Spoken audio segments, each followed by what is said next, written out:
नमस्कार, मी Avinash चिलेकर. PCB today मध्ये आपलं स्वागत आहे. आता आपण महापालिका निवडणुकीतील जे संभाव्य इच्छुक उमेदवार आहेत त्यांच्याशी चर्चा करतो. आता माझ्यासोबत आहेत रवींद्र शांताराम महाजन. रवींद्रजी, आपलं स्वागत आहे. ते स्वतः कामगार नेते आहेत. लोकमान्य श्रमिक कामगार संघटना जे संस्थापक अध्यक्ष आहेत. जवळपास 10 युनिट त्यांचे आहेत. चाकण, तळेगाव, जळगाव, भुसावळ वगैरे ह्या संपूर्ण परिसरामध्ये 10 कंपन्यांमधून त्यांची युनिट आहेत. महापालिका निवडणुकीसाठी ते वाल्हेकरवाडी जो प्रभाग आहे, प्रभाग क्रमांक 17, तिथून ते शिवसेनेकडे त्यांनी उमेदवारी मागितलेली आहे. मला जे रवींद्र सांगा, तुम्ही कामगार क्षेत्रामध्ये आहात, मग इथे राजकारणामध्ये याचं काय कारण नेमकं? नाही, राजकारणाशी मी तसं 2012 पासून निगडीतच आहे. अच्छा. 2012ला मी मनसेकडनं इच्छुक होतो आणि त्यांनी तिकीट पण दिलं होतं मला, माझं काम बघून. त्यावेळेस मी बरेचसे असे आंदोलन केलेले आहेत. वेगवेगळ्या कंपन्यांमध्ये कामगारांना न्याय मिळवून देण्याचं काम केलंय. त्यांच्या पगारवाढी असेल किंवा त्यांना असंघटित कामगार होते त्यांना संघटित करून त्यांना परमानंट करणं, या सगळ्या गोष्टी जनतेला माहीतच होतं. त्या प्रभागामध्ये भरपूर कंपन्यांचे, विविध कंपन्यांचे कामगार तिथे वास्तव्यास होते. म्हणून सगळ्यांनी सांगितलं की बाबा आता तू या माध्यमातून पुढाकार घ्यायला पाहिजे. आणि सगळ्यात तुम्हाला तर माहिती आहे, तिथे जिव्हाळ्याचा विषय तो अनधिकृत बांधकामाचा आहे. हो, बरोबर. आणि लोकांना वाटलं की आंदोलनाच्या माध्यमातून व्यवस्थित आंदोलन होत आहेत आणि कुठेतरी हिंमत करून कामगारांचा न्याय देण्याचं काम करतो, म्हणून आपल्या प्रभागाला असं नेतृत्व पाहिजे. म्हणून त्यांनी शिफारस करून त्यावेळेस तिकीट घेतलं मी. अच्छा. आणि लढलो पण. किती मतं पडले तुम्हाला त्यावेळेस? मला त्यावेळेस मला कालावधी पण फार कमी होता. 3 दिवसातच तयारी झाली आमची. आणि मला वाटतं 786 काहीतरी मतदान मला होतं. 786 मतदान आहे किती तिथे टोटल? आता 56,000 टोटल मतदान. 56,000 मतदान. हो, 56,000. मोठा प्रभाग झाला. मोठा प्रभाग. मग त्यावेळी तुमचं डिपॉझिट पण राहिलं? त्यावेळी वाढ होतं ना आमचं. अच्छा अच्छा अच्छा. वाढ होतं, छोटस वाढ होतं त्यावेळेस. आता प्रभाग झालेला आहे. आता प्रभाग नाही. त्यावेळेस मतदार किती होते टोटल? मतदार त्यावेळेस मला असं डेफिनेट सांगता नाही येणार, पण 12-13 हजार असते साधारण त्यावेळेस. 12. अच्छा अच्छा. आणि तुम्ही कामगार संघटना, तुम्ही कामगार नेते आहात. मग आता केंद्र सरकारने एवढे कायदे सगळे बदललेत, मग त्या संदर्भात तुम्ही काहीच केलेलं नाही? त्या संदर्भातनं विविध संघटना आम्ही एकत्र आलोय आणि त्या माध्यमातनं सुप्रीम कोर्ट असेल, हायकोर्ट असेल, त्या ठिकाणी आमचा लढा चालू आहे. आणि असं जर काही झालं असेल तर मग झालंच तर मग सगळ्या संघटना मिळून सगळे कामगार आम्ही रस्त्यावर उतरू. अच्छा अच्छा. कोणकोणते कामगार कायदे बदलले त्यांनी? काय कामगार कायदे? सगळ्या कामगार कायद्यांचं त्यांनी एकूण 4 कामगार कायदे म्हणजे एकत्र केलेत. आणि त्याच्यामध्ये तसे असं काही म्हणता येणार नाही त्याच्यामध्ये की बाबा सगळेच कामगार कायदे कामगारांच्या हिताचे नाही आहेत, काही हिताचे पण आहेत. मिनिमम वेजेस असतील किंवा मग मॅटर्निटीचा विषय असेल किंवा असंघटित कामगार असतील, PFचा विषय असेल, असे असंख्य बदल त्यामध्ये आहेत. काही बदल आहेत ते कामगारांच्या हिताचे आहेत आणि काही बदल आहेत ते हिताचे नाही आहेत. मग जे कामगारांना म्हणजे व्यवस्थित पूरक नाही आहेत त्यासाठी आपल्याला केंद्र सरकाराशी न्याय मागावा लागेल. अच्छा. मग तुम्ही त्यासाठी आंदोलन वगैरे ते केलेलं आहे यापूर्वी? हो, भरपूर आंदोलन केले आम्ही एकत्र. आणि संघटनेच्या माध्यमातून 6 ते 7 हजार कामगारांना कायमस्वरूपी करण्याचं काम त्या ठिकाणी आम्ही केलेले. कुठे केलं असं? लुमॅक्स असेल, पॅम्पॅक असेल, सन्सेरा असेल, इंडुरन्स असेल, हिताची असेल. इंडुरन्सचे सगळेच ग्रुप आहेत, सन्सेराचे सगळेच ग्रुप आहेत. आणि बाकी मावळमध्ये कंपन्या आहेत, वडगाव साईडला आहेत. आणि आता धुळ्याला मी स्वतःची संघटना स्थापन केली आहे गेल्या 7 वर्षापासून. बेदमुथा म्हणून कंपनी, त्याचं आता मी 6 पगारवाढीचं डिमांड केलं. आता त्यांच्या आमच्या सह्याज आहेत या 2 येणाऱ्या आठवड्यामध्ये. आणि चांगलं डिमांड केलं ग्रामपंचायत सारख्या ठिकाणी, ग्रामीण भागाच्या ठिकाणी. चाळीसगाव असेल, चाळीसगाव शहरामध्ये भारत वायरोप म्हणून कंपनी, तिथे एक मोठं आंदोलन केलं. त्या ठिकाणी आम्हाला खूप सोसावं लागलं, म्हणजे आमच्यावर वेगवेगळ्या प्रकारचे खटले पण दाखल केले गेले. अच्छा. अशा प्रकारे गेल्या 25 वर्षापासून माझं संघटनेचं काम चालूच आहे. आणि राहिला विषय राजकारणात, ते तर तेव्हापासून 2012 पासून चालूच आहे. मग तुम्ही कामगार संघटना तुमची इथे ऍक्टिव्ह नाही कुठे? पिंपरी चिंचवड शहरामध्ये? पिंपरी चिंचवड शहरामध्ये नाही, चाकण शहरामध्ये. कारण तिकडे MIDC जरा मोठी आहे आणि इकडे काय आता असा विषय फारसा राहिलेला नाही. आता बजाज ऑटोचा विषय तुम्हाला पण माहित असेल. बरोबर. काय होतंय, टेम्पोचा विषय तुम्हाला माहित असेल काय झालेला आहे आता. आणि बरेचसे कामगार इथले रिटायरमेंटला आलेत. आणि आता तुम्ही बघताच की एक्साइड बॅटरीचा विषय असेल किती मोठा आहे. त्यातल्या त्यात इथे देखील आम्ही कामगारांना मार्गदर्शन करतोच. GKN सेंटर, महिंद्रा सेंटर, तिकडे पण आपल्याला माहित असेल काय विषय. न्यायालयीन लढा तो चालू आहे आणि तिथे पण ते कामगारांना यश भेटणार नक्कीच. कामगार नगरी आहे पिंपरी चिंचवड, म्हणजे कामगार नगरी. कामगार नगरी. त्याच्यामध्ये तुम्हाला राजकारणामध्ये कामगार किती दिसतात? कसं होतं साहेब, कामगार हाच तर मोठा प्रॉब्लेम आहे, ही अडचणीचा विषय आहे. वास्तविक बघायला गेलं तर लोकांनी हिंमत करायला पाहिजे, पुढे यायला पाहिजेत. आता टेल्को सारख्या ठिकाणी जर आपण बघितलं, अनेक कामगार नेते आहेत, ते तुम्ही डोळ्यासमोर बघतायत. एकनाथ पवार सारखे व्यक्तिमत्व असतील किंवा त्यांनी राजकारणात आलेत, हिंमत केली. काही कामगार असे पण आहेत, त्यांना संघटनेमध्ये चांगल्या मोठ्या याच्यावरती पदभार पण भेटला, पण त्यांनी अर्ध्यातच सोडला तो.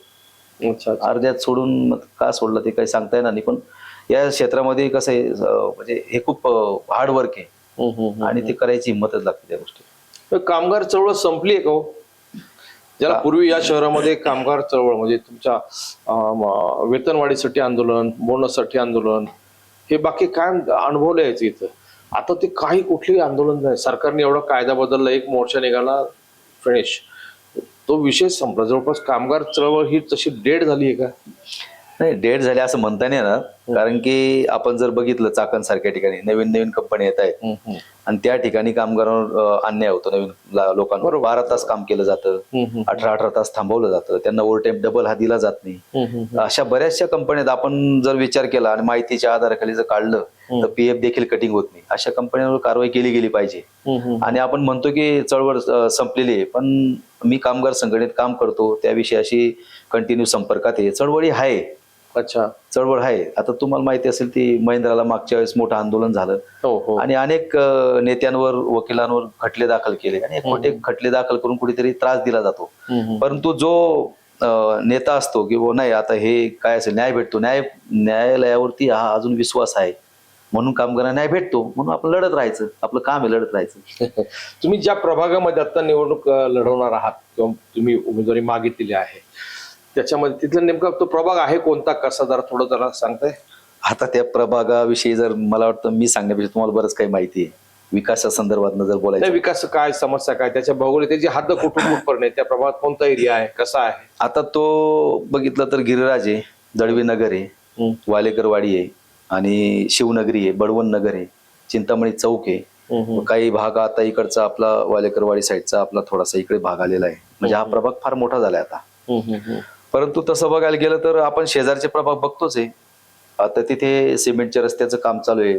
असं काही नाही, आता इलेक्शन आलं म्हणून तिथे काम केलं गेलंय. भरपूर चांगल्या पद्धतीने काम आहे. सुसज्ज गार्डन आहेत आणि ज्येष्ठ नागरिकांना तिथे कुठेतरी छान सकाळी फिरायला गेलं तर बरं वाटतं. तुमच्या प्रभागात नाही? आमच्या प्रभागात बघितलं छोटे छोटे गार्डन आहेत, तशा जागा तर तिथे आहेत आणि त्या माध्यमातून काम झालं पाहिजे होतं. पण आमचा जो आहे सगळ्यात मोठा प्रश्न आहे जिव्हाळ्याचा, की सुरुवातीला जे आंदोलन केलेत, ज्यावेळेस नेते ज्यावेळेस काही असा पदभार नव्हता किंवा नगरसेवक नव्हते, त्यावेळेस त्यांनीच पुढाकार घेतला होता आणि त्या आंदोलनांना आम्ही पण कुठेतरी गेलो होतो. कोणते आंदोलन केले? हे अनधिकृत बांधकामासंदर्भात, कारवाई विरोधात. तर त्यावेळेस गेल्यावर मग मोठी मोठी आश्वासन दिली गेली ती आम्हाला.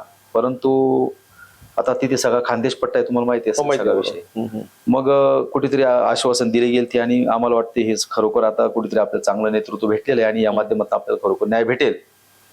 परंतु इलेक्शन झालं, आता तिथे नगरसेवक बी झालेत, परंतु त्याच्यानंतर कुठला शब्द निघाला नाही. बरं ठीक आहे, निघाला नसेल किंवा आपल्याकडनं होत नसेल, परंतु प्रयत्न हा केला गेला पाहिजे होता. आंदोलनानंतर पण ही अविरतपणे चालू राहिली पाहिजे होती, पण तसं झालेलं नाहीये. आणि असं पण नाही की बाबा गल्लीपासून प्रश्न सुटला नाही सुटलेला आहे ना. त्याला जबाबदार कोण?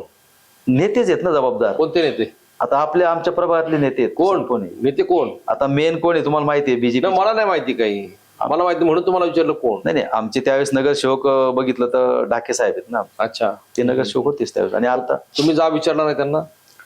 जा विचारायचं म्हणजे मला काय म्हणायचंय, कसं असतं, आता आपण लहान बाळ रडल्यावर आपण दूध पाजायचं का? आपल्याला बी कळायला पाहिजे, आपण ज्येष्ठ आहेत की नाही बाबा, आता आपण हे आश्वासनं दिलेली आहेत, हा अजेंडा आहे आपल्याला, तो राबवला गेला पाहिजे कुठेतरी. आणि साधारण माणसाला काय कळतं का त्याच्यातलं, की कुठे जायचं असतं, कुठे न्याय मागायचा असतो, कसं भांडायचं असतं. आता हे सगळं जनता हुशार झाली या सोशल मीडियामुळे. त्याच्यामुळे जनता आता विचारणार जाब. आणि जनता कसं असतं, जाब विचारण्यापेक्षा इलेक्शनच्या माध्यमातून जनता दाखवतच किंवा आता नेमकं आपल्याला काय करायला पाहिजे, नेमकं नेतृत्व कसं पाहिजे.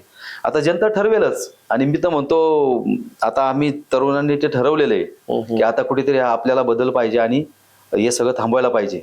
असं पण नाही की बाबा गल्लीपासून दिल्लीपर्यंत सत्ता होती आणि अडचण येते कुठे. मग आम्हाला हा प्रश्न पडतो तरुणांना, अडचण येते कुठे. आणि आता मी सांगतो तुम्हाला, क्लस्टर डेव्हलपमेंट जर आलं तर किती महाभयंकर प्रकार होणार या. काय प्रकार, काय क्लस्टर डेव्हलपमेंट? प्रकार म्हणजे आता काही ते- उमेदवार सांगतात की क्लस्टर डेव्हलपमेंट करायची म्हणून. नेमका प्रकार काय, त्यात अडचणी काय? नाही अडचणी माझ्या दृष्टिकोनात बघा, आता जर जेवढं मला माहिती ते मी सांगू शकतो. हो, नाही बोला. क्लस्टर डेव्हलपमेंट जर झालं तर त्या ठिकाणी सरकारी वेगवेगळ्या पद्धतीने कुठे मोठे मोठे ऑफिस असतील, योजना असतील, किंवा मग रस्ते मोठे करायचे असतील, हा भयंकर प्रकार असणार आहे. मग आता जर हा प्रकार झाला तर मग लोकांनी जायचं कुठे? जसं कुदळवाळीचा विषय झाला, कुदळवाळीचा विषय झाला, हे तर क्लिअरली अनधिकृत आहे. बाजूचा जर बघितलं गिरिराजमध्ये, तिथे पण रिडेव्हलपमेंट होतंय, परंतु तिथे हा क्लस्टर डेव्हलपमेंटचा हा प्रकार नाही. त्यांची जागा ऑलरेडी अधिकृत आहे, म्हणून त्यांना तो लाभ भेटतोय, फायदाच आहे. म्हणजे 1 BHK हे 2 BHK दिलं जात आहे. बरोबर आहे. तसा हा प्रकार इकडे होणार नाही. इथे काय होणार? इथे काय होणार आता ते सरकार ठरवेल. का भयंकर प्रकार झाला तर मग लोकांचा अवघड आहे. किती घर आहेत? घरं साहेब आता बघा ना, 56,000 जनता आहे. म्हणजे घरं आपल्याला नाही म्हटलं तरी तुम्हाला मतदान घ्यायचं म्हटलं तर तुम्ही ते काउंट केलं असं ना, मतदार यादी इतका मतदार आहे, इतकी घरं आहेत, त्याचं काय गणित असं ना? त्याच्यामध्ये दाट लोकवस्ती जी अनधिकृत आहे ती किती आहेत, अधिकृत किती आहेत, चाळी किती आहेत? नाही, अधिकृत हा फक्त गिरिराज पट्टा आहे. अच्छा, बाकी नाही. बाकी कुठे अधिकृत? काळेवाडीपासून सगळे काही बघतो ना आपण. आता आम्ही त्यावेळेस नेतृत्व पण केलं होतं घर बचाव कृती समितीच्या माध्यमातून. त्यावेळेस आम्हीच पुढाकार घेतला होता. आता आहेत आमचे मित्रच बघतायत सगळं ते काम. परंतु म्हणजे हा जर प्रकार झाला तर खूप भयंकर होणार ते. त्यासाठी कुठेतरी पावलं उचलली गेली पाहिजे. काय पावलं उचलणार तुम्ही आता? आता हे आम्ही जाब विचारणार ज्यावेळेस समजा आमची सत्ता आली किंवा आम्ही निवडून आलो त्या ठिकाणी आम्ही आंदोलनाच्या माध्यमातून म्हणा किंवा कायदेशीर मार्गाने म्हणा, या सगळ्या गोष्टी आम्ही करणार आहोत. पण तुम्ही मतदान दिलं नाही असा एका पक्षाने सुद्धा धमकी दिली आहे म्हणतात, असं ऐकलंय. कसं? खरं खोटं माहित नाही. जर मतदान दिलं नाही तर UP सारखा बुलडोझर चालू. हे बघा, आता हाच प्रकार तुम्ही हा मेन पॉइंटवर विषय घेतला. कसं होतंय, इलेक्शन जवळ आलं तर म्हणजे हा बागुलबुवा दाखवला जातो की बाबा नाही, जर समजा मतदान दिलं नाही किंवा मग आता तुमची घरं अनधिकृत होती, गेल्या वेळेस पेढे वाटले, फटाके फुटलेत, झालं, पण ऑन पेपर कुठे, GR कुठे त्याचावाला? काहीच नाही. या सगळ्या गोष्टी झाल्या पाहिजे होत्यात ना. ऍटलीस्ट माझा साधा सिंपल प्रश्न आहे, जर समजा तुम्ही आश्वासनं दिली, भले तुमच्याकडे नसेल होत, ठीक आहे, मान्य आहे, पण तुम्ही भांडायला तर पाहिजे होतं. प्रयत्न करायला पाहिजे होते ना. प्रयत्न पण नाही केले तुम्ही. का प्रयत्न करत? तुम्ही वरिष्ठांना तुम्ही जाब विचारू शकत नाही का? किंवा ते वरिष्ठ तुमचं ऐकत नाही का? किंवा तुमची त्यांना विचारायची हिंमत होत नाही का? हा सगळ्यात महत्वाचा मुद्दा या ठिकाणी. तुम्हाला निवडून यायचं म्हटल्यावरती तो हा एक विषय पुरेसा आहे का आणखीन काही? भरपूर विषय आहेत. काय, कोणते? आमच्या एरियामध्ये जर बघितलं तुम्ही, स्पाईन रोडला प्रचंड मोठ्या गाड्या लागलेल्या असतात, ज्या कंपन्या इंडस्ट्रियल क्षेत्रातल्या आहेत. ठीक आहे, त्या गाड्या लागलेल्या असतात, म्हणजे याचा अर्थ असं नाही की त्या लोकांचा दोष असतो. ते बिल्डरचे सगळे मिक्सर लागलेले असतात तिथून. ते तर मिक्सर तर सोडाच हो, मिक्सर तर आहेतच. मला काय म्हणायचंय, एखाद्या भिकाऱ्याला आपण भीक देतो, याचा अर्थ असा नाही होत की आपण खूप मोठं पुण्य करतोय. भिकाऱ्याला भीक मागायची वेळच येऊ नये अशी काहीतरी तरतूद आपण करायला पाहिजे. बरोबर आहे. म्हणजेच माझं सांगायचं तात्पर्य एवढंच आहे की ज्या ठिकाणी ती गाड्यांची लाईन असते, मला सांगा तुम्ही, जर समजा कुठे आग लागली तर गाडी येईल का? अग्निशमन दलाची गाडी येईल का तिथे? ते घर वाचेल का? तो परिवार रस्त्यावरच येणार ना. त्यासाठी मग मला एवढंच म्हणायचं की बाबा त्या गाड्या ज्या लागतात त्याची पर्यायी व्यवस्था केली गेली पाहिजे. आणि तिथे बघितलं आपण तर भाजी मंडई अशी सुसज्ज भाजी मंडई नसते. भाजी मंडई पण नाही तुमची? भाजी मंडई जी आहे ती तुमच्याकडे आहेत काय सुविधा? काय आहेत नेमक्या सुविधा? बघा साहेब, मी तुम्हाला खरं सांगू का, आता हे जे नळ, लाईट, पाणी जे असतं ते रोटी मला सांगा, आता तुम्ही आता प्रशासन जे बघत होतं 3 वर्ष तर नगर शोध नव्हतं आम्हाला, मग आम्ही आम्हाला आमची ताण भागले नाही का? पाणी आलं नाही का? या सगळ्या गोष्टी या दैनंदिन जीवनातल्या भेटणारच आहेत आपल्याला. फार महत्वाचं बोललात. हो, 4 वर्ष असताना महत्वाचं बोलण्यापेक्षा हे सगळं आम्ही अनुभवतोय, भोगतोय, डोळ्याला दिसतंय आणि लहान बाळाला पण कळतंय. म्हणून मी सांगतो तुम्हाला, खानदेशवासी असतील तिथले, काय होतं, प्रत्येक वेळेस खानदेशींच्या नावाने कुठेतरी मतदान घेतलं जातं. किती मतदान आहे खानदेशी? 26,000 आहे. 26,000? हो. काय बोल, अंदाजाने 26,000 मतदान. म्हणजे 50,000 26,000 म्हणजे 50% झालं. हो, तिथे खानदेश सगळं खानदेशच आहे ना, सगळं बाल्य किल्लाच येतो. मग तो मतदार बाकीचे उमेदवार असतील ना, खानदेशी उमेदवार असतील ना तिथे? आहेत ना, बरेच आहेत ना, बरेच आहेत उमेदवार खानदेशी. मग तरी भाजपचा का निवडून येतो? आता निवडून काय येतोय लोकांनी ठरवायला पाहिजे. आता ते काम करत काय होतं माहितीये का, निवडून काय येतो याच्यातलं थोडस मला, आता तुम्ही विचारलाच प्रश्न म्हणून सांगतो. कुठेतरी आहे ना, सामाजिक कुठेतरी सोशल काहीतरी एक इव्हेंट राबवले जातात आणि ती इव्हेंटच्या माध्यमातून अफूची गोळी दिली जाते, त्याच्यातच ठेवलं जातं. तुम्ही लोक कामगार नेते म्हटलं परखड बोलायला पाहिजे. पैठणीचा कार्यक्रम घेतात, हो, कानबाईचा असेल, कानबाईचा असेल, पैठणचा कानबाईचा जो असेल. धार्मिक कार्यक्रम झाला पण तो आता तो कानबाईचा कार्यक्रम हा आमच्या खानदेशात खूप चांगला कार्यक्रम आहे, तो घेतला बी गेला पाहिजे. पण तो राजकारणाचा भाग नाही. राजकारणाचा भाग नाही तो. तू पैठणी वगैरे हे बाकी बक्षिस वगैरे हे सगळं राजकारणाचा भाग झाला. राजकारणाचा भाग आहे ना तो. तुम्ही कामगार नेते म्हणून अपेक्षा होती की तुम्ही फाड फाड फाड त्याच्यावरच तुटून पडाल. नाही, विचारा ना तुम्ही, ते काय आहे ते मोकळं बोलणार नाही. असं काही नाही, आम्हाला ती सवय आहे प्रकट बोलायची. असं. आणि याच्या मागे हजारो आंदोलन केलेत, मोठे मोठे गुन्हे आहेत, असं मला दाखवून द्या कोणाच्या अंगावर काही गुन्हे असतील. मी चाळीसगाव शहरामध्ये आंदोलन केलं तेव्हा 2 वर्ष मी तडीपार होतो. बर. इकडे देखील माझ्या अंगावर भरपूर गुन्हे आहेत, 6-7 गुन्हे होते, त्याच्यातले 3-4 तर ते निघालेत माझ्या बाजूने. अजून चळवळीचे गुन्हे, चळवळीचे गुन्हे, हाणामारीचे नाही. गुन्हेगारीचा अजून काही कोंबडी मांजर मारलं नाही आपण. तुम्ही आमच्या प्रभात येऊन विचारू शकता. बरं, शिवसेना तुम्हाला ठाकरेंची शिवसेना ना, ठाकरेंची. तुम्ही शिवसेनेत केव्हापासून आहे? आता काय झालं, खरं तर मी राष्ट्रवादीचं कामगार आघाडीचं काम बघत होतो. बर. आणि बघितलं मी, आता आपला काही टिकाव लागणार नाही, परंतु विचार मध्यंतरी तर खूप संभ्रमात होतो मी की आपल्याला आता काय करायचं. हे सगळं तुतारी आणि दादा सगळे वेगळे झालते, वेगवेगळी चूल मांडल्यामुळे आम्हाला टेन्शन आलं, आता काय करायचं.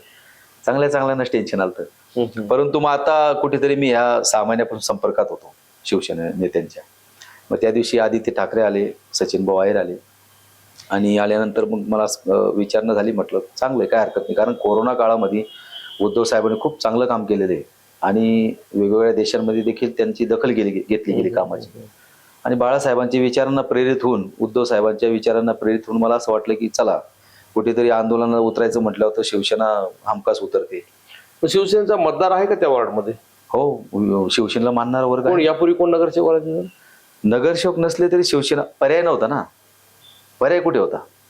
रघुनाथ वाघ तिथून निवडून आले. रघुनाथ वाघ शिवसेनेत होते त्यावेळेस, निवडून आले. तेच म्हणतो मी तुम्हाला, त्यावेळेस ते नेतृत्व होतं आणि निवडून आले. ते शिवसेनेचा मतदार आहे, मानणारा वर्ग आहे, फक्त त्यांना कुठेतरी पर्याय पाहिजे. आणि तो पर्याय आता मी तर म्हणतो बघा, आता शिंदे गटातनं एक आमचे मित्रच आहेत, त्यांचे पण प्रयत्न चालू आहेत ओपन मधनं. अच्छा, बरं. हा, तर ते तुमचं पॅनल आहे का? पॅनल मध्ये कोण कोण आहे? आमच्या इथे भालकेताई आहेत एक, आणि ज्योती भालके. हा, ज्योतिताई भालके आहेत, किरण दळवी आहेत ओपन मधून, मी ओबीसी मधून, SC मधनं बागुल म्हणून आहेत. अच्छा, मग तुमचं पॅनल आहे आमच्या जवळपास. मग जागा वाटपामध्ये ही जागा शिवसेनेला मिळणार का? आता युतीचा भाग आहे, युतीचा समजा ते वरच्या लेवलला काय ठरतं ते आता आपल्याला माहित नाही. ते जर झालं तर मग आपल्याला ठरवता येईल आपल्याला काय करायचंय ते. आणि युती झाली तर आपल्या युतीचंच काम करायला लागेल, आणि जर नाही झाली तर मग आम्ही आहे लढायला. अच्छा, म्हणजे लढायचं 100%. अच्छा, उमेदवारी नाही मिळाली तरी अपक्ष लढणार? नाही, अपक्ष जरा विचार करणार मी. हा, पण उमेदवारी भेटली पक्षाकडनं तर अपक्ष लढणार. छान. रवींद्र महाजन, थोडक्यामध्ये त्यांनी आपल्याला त्या प्रभागाविषयी माहिती दिली. ते कामगार नेते आहेत, स्पष्ट बोलतात, चळवळीतली माणसं असल्यामुळे आंदोलन सवय असतो, अभ्यास असतो. त्याच्यामुळे महापालिकेमध्ये अशी मंडळी जर असतील तर सत्ताधारी पक्षाला किमान आहे त्या विषयावरती जा विचारायची हिंमत ते दाखवतील, असं आता तरी दिसतंय. रवींद्रजी, तुम्हाला आमच्या खूप शुभेच्छा. धन्यवाद.